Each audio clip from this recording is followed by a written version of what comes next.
So as you can see, Pat's put me right inside the CTX 3030, and I'm going to explore all the menus, show you where to find the features and how to control them, and then build a customized program mode. But first, let's have a look at all the buttons and see exactly what they all do. On the CTX 3030 there are 11 buttons on the keypad. There is also a finger trigger button at the top of the handle that operates the pinpoint and takes you out of the menu system. The very first button that we're going to look at is the power button. When you give this a short press, it will start the CTX 3030. The first time you press it, you will be prompted to select a language. But future startups will now go straight into the detect screen. If you press and hold the power button, you will enter the factory reset menu.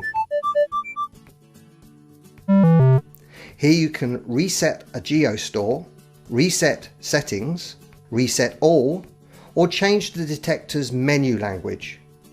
If you accidentally enter this screen, squeeze the finger trigger to restart the detector.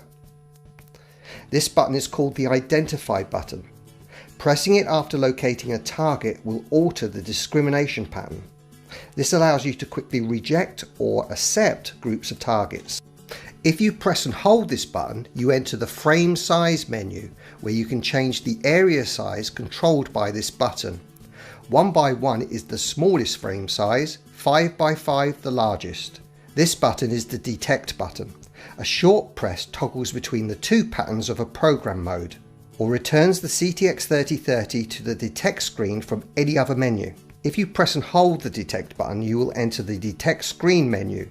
Here you can switch on or off the target trace and target trace pinpoint features. The next button is the sensitivity button. When you press and hold this button, you enter the sensitivity menu. Here you can change the sensitivity type from auto to manual, the auto level and the manual level. Whichever of these you select before leaving the sensitivity menu will be the dedicated menu choice for future short presses. The button with the speaker icon is the audio button.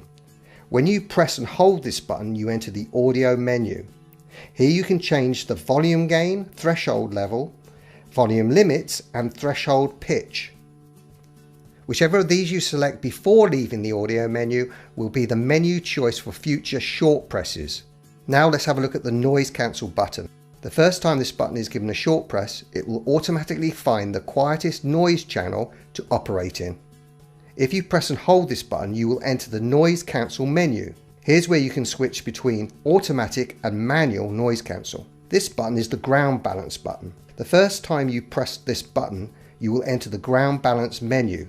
With the ground balance enabled, you can select Start GB to perform the first ground balance. All future ground balances can be performed now with a short press of this button. If you want to switch the ground balance off, press and hold the button, then deselect the feature from the menu. Now let's have a look at the button with the world icon, the map button. Giving it a short press enters the map screen, and further presses toggles between the different map resolutions. If you press and hold this button, you enter the map screen menu. Here you can clear a geotrail, turn on or off the View Geotrail feature, recenter the map, and activate the Show Names feature. Below the map button is the Store button. Giving this button a short press accesses the Find Point and Waypoint menu, where you can record find and waypoints. If you press and hold the Store button, you enter the Geo Hunt menu, where you can record, stop, or pause a geo hunt. This button on the right of the display is the User button. The first time you use this button with a short press, it will switch on and off the backlight feature. This button is fully customizable. If you press and hold this button, you will enter the User Function menu, where you can change the functions of this button. And finally, the Menu button. When you press this button, you enter the first layer of the menu structure. This has 4 categories: Modes, GeoStore, Display and Options.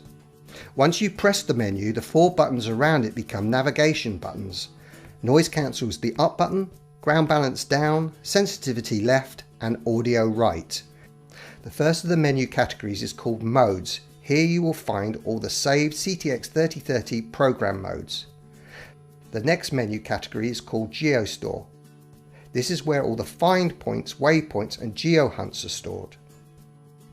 The third menu category is called Display. Here we can customize the detect and map screens by adding extra tools to their displays.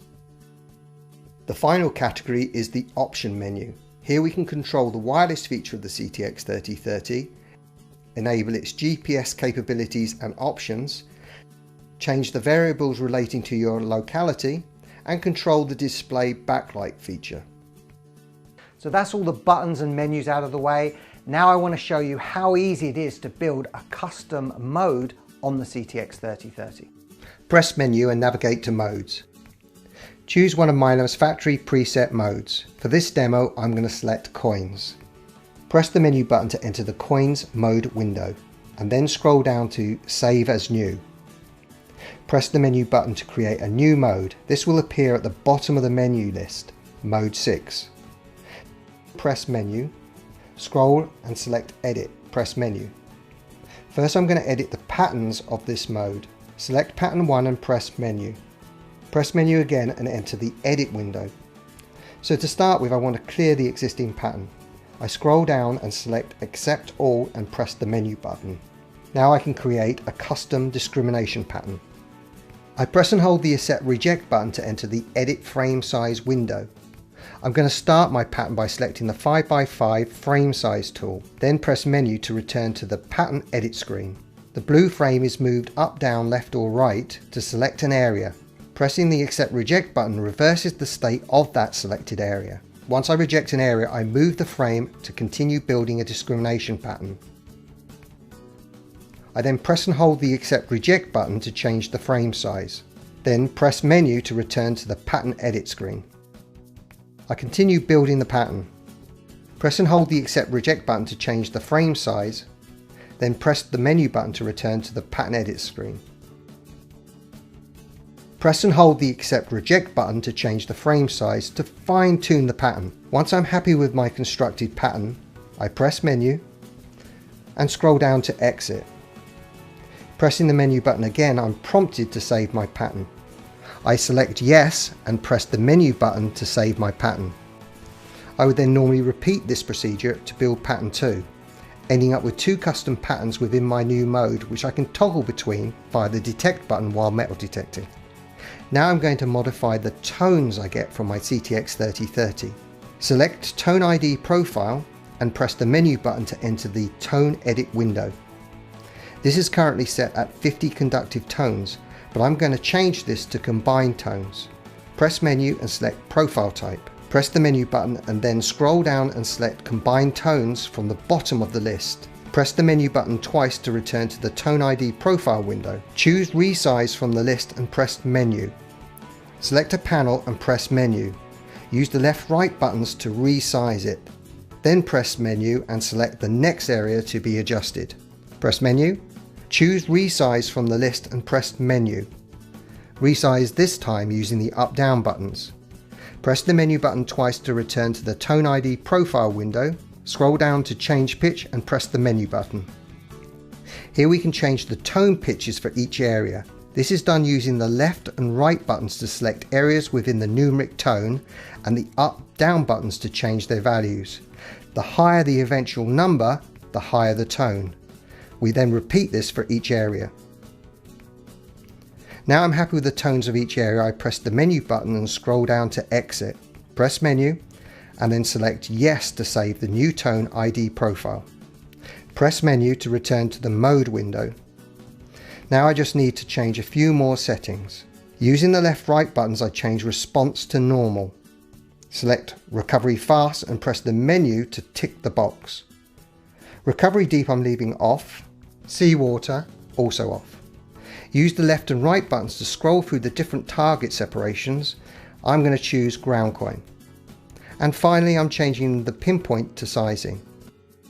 So I press the Detect button, that lifts me out of the menu system and saves those last few settings to my custom mode. Now, I don't recommend any of my settings that I've just showed you or even the patterns that I built. This was purely for demonstration purposes, but it gives you an idea of how easy it is to build your own custom mode, one more suited for your style of detecting.